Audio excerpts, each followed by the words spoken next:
Okay, so welcome back. Now, in this video, we're going to go over the steps of finding missing sides of composite shapes. Well, what is a composite shape?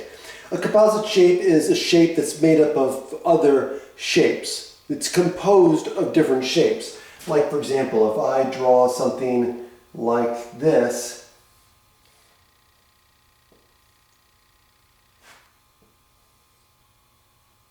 right? And let's say this is a cylinder, right? And they have a half circle on each side. So this is a composite shape, right? It's composed of a rectangle with two half circles on the ends. And so that would be considered a composite shape. Now we're not dealing with circles right now, but again, you get the point. Okay, so how do you determine a missing side of a composite shape? Well, one, you got to determine how the missing dimension that you're looking for is related to the known dimensions. Okay, are they related? Is it part of a square? Is it part of a rectangle? Is it part of a trapezoid? Those sorts of things. Two, make a calculation of known dimensions according to the relationship that you found in step one. So it's only a two-step process. So let's do an example. So let's see what we have here. Okay, so let's say we have this composite shape, and let me draw it real quickly. So let's say we have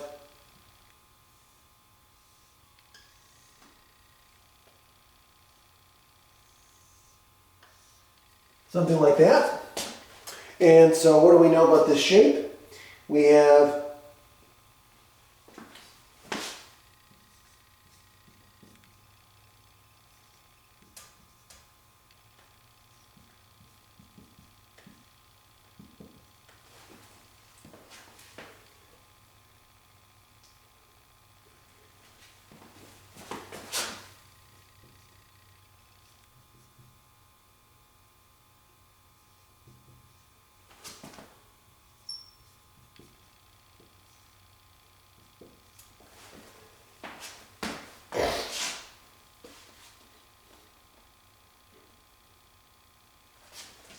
okay, so we have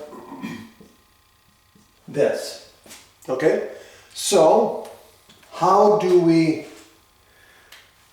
figure this out? Well, the first thing I would do is look at this and draw a dotted line, and then notice how this makes two rectangles. Okay, and so in fact, this here distance has to be 3 feet 6 inches as well, right? Because it's part of a rectangle. Okay, and so what I'm trying to find is X and Y. Well, watch. I know that this whole side right here is 8 feet 6 inches. And I know this is 3 feet 6 inches, and this side is the same as this side, right? So that means X plus this equals this. So I know right away that I know that X plus 3 feet 6 inches equals 8 feet 6 inches. And so what happens is X equals what? It's going to equal 8 feet 6 inches minus 3 feet 6 inches. And of course, just got to remember how you subtract units, right? So 6 inches minus 6 inches, that goes away. 8 feet minus 3 feet is 5 feet. And so X equals 5 feet. Now, how about Y? Well, we can do the same thing with Y, because we know this side plus Y has to equal the length of this opposite side, right?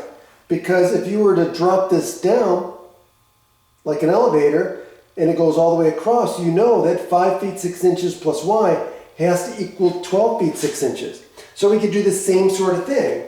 We know that y plus 5 feet 6 inches has to equal 12 feet 6 inches. And so what happens? Well, you're going to subtract 5 feet 6 inches from both sides, and you find that y equals 12 feet 6 inches minus 5 feet 6 inches. And again, the 6 inches are going to cancel with 6 inches, and 12 minus 5 is 7 feet. So y equals 7 feet. And you're done. And now, if I wanted to, I could calculate the perimeter of this whole shape. See you next time.